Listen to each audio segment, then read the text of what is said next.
बहुत समय पहले की बात है।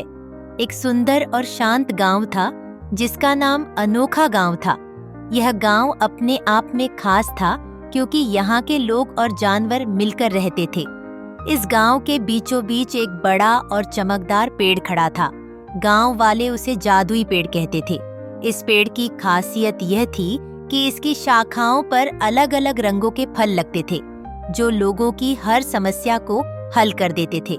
लेकिन पेड़ का एक नियम था, अगर कोई लालच में आकर ज्यादा फल लेता तो पेड़ उसे फिर कभी फल नहीं देता। इसीलिए गांव के लोग बेहद ईमानदारी से पेड़ की मदद लेते थे। सब कुछ बहुत अच्छे से चल रहा था जब तक एक अजीब घटना नहीं हुई। एक दिन गांव के किनारे एक नया लड़का आया। उसका नाम आदित्य था। वह दिखने में बड़ा ही समझदार और शांत था, लेकिन उसके मन में हमेशा नए सवाल उठते रहते थे। उसने गांव में आकर देखा कि लोग पेड़ के चारों ओर इकट्ठा होते हैं और जादुई फल लेते हैं। यह देखकर वह बहुत हैरान हुआ और उसने गांव वालों से इसके बारे में पूछा। गांव के मुखिया दादा चंदन ने उसे जादुई पेड़ की कहानी सुनाई और बताया कि यह पेड़ केवल उन लोगों की मदद करता है जो दिल से अच्छे होते हैं और जरूरतमंद होते हैं। आदित्य ने मन ही मन सोचा, क्या होगा अगर मैं एक दिन पेड़ से सारे फल तोड़ लूं? क्या यह मेरे लिए कभी खत्म हो जाएगा? आदित्य ने कुछ दिन बाद एक योजना बनाई। वह आधी रात को चुपचाप उठा और जादुई पेड़ के पास गया। उसने सोचा कि अगर वह पेड़ के सारे फल तोड़ लेगा तो वह बहुत अमीर और ताकतवर बन जाएगा।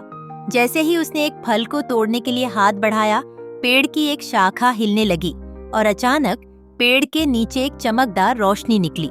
रोशनी में एक जादुई आकृति प्रकट हुई। वह पेड़ की आत्मा थी जिसका नाम था वायु। वायु ने कहा, आदित्य, तुमने क्या सोचा? इस पेड़ के फल केवल उन्हें मिलते हैं जिनका दिल साफ होता है। लालच में आकर तुम सब कुछ खो सकते हो। आदित्य डर गया, लेकिन फिर उसने साहस जुटाकर कहा, मैं जानना चाहता हूँ कि इस पेड़ की असली ताकत क्या है। मैं इसे समझना चाहता हूँ। वायु मुस्कुराई और बोली, अगर तुम सच में जानना चाहते हो तो तुम्हें एक परीक्षा से गुजरना होगा। अगर तुम इस परीक्षा में सफल हो गए तो पेड़ तुम्हें अपनी सच्ची ताकत दिखाएगा, लेकिन अगर असफल हुए तो पेड़ तुम्हें कभी कोई फल नहीं देगा। आदित्य ने सहमति दी। वायु ने उसे एक जादुई बीज दिया और कहा, इस बीज को लेकर दूर पहाड़ों के उस पार जाओ। वहाँ एक उजाड़ और वीरान जगह है। उस जगह को हरा भरा बनाना तुम्हारा काम है। आदित्य उस बीज को लेकर पहाड़ों के पार पहुंचा। वहाँ उसे एक सूखा और बंजर मैदान मिला जहाँ कुछ भी नहीं उगता था। उसने बीज को बोया, लेकिन कुछ भी नहीं हुआ। वह निराश हो गया, लेकिन उसे याद आया कि वायु ने कहा था कि धैर्य रखना महत्वपूर्ण है। वह हर दिन बीज की देखभाल करता, उसे पानी देता और सूरज की रोशनी का इंतजार करता।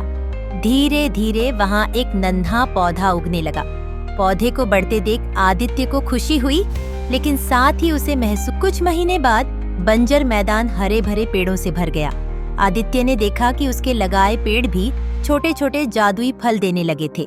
उसने समझा कि जादुई पेड़ की असली ताकत यह नहीं थी कि वह सिर्फ फल देता था, बल्कि यह थी कि उसने लोगों को मेहनत और धैर्य की सीख दी। आदित्य ने गांव वापस लौटकर वायु से कहा, अब मैं समझ गया कि असली जादू मेहनत और धैर्य में है, न कि लालच में। वायु ने खुश होकर कहा, तुमने सच्चाई पहचान ली है।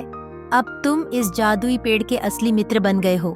मेहनत, धैर्य और सच्ची नीयत से ही असली सफलता मिलती है। लालच और शॉर्टकट से कुछ हासिल नहीं होता।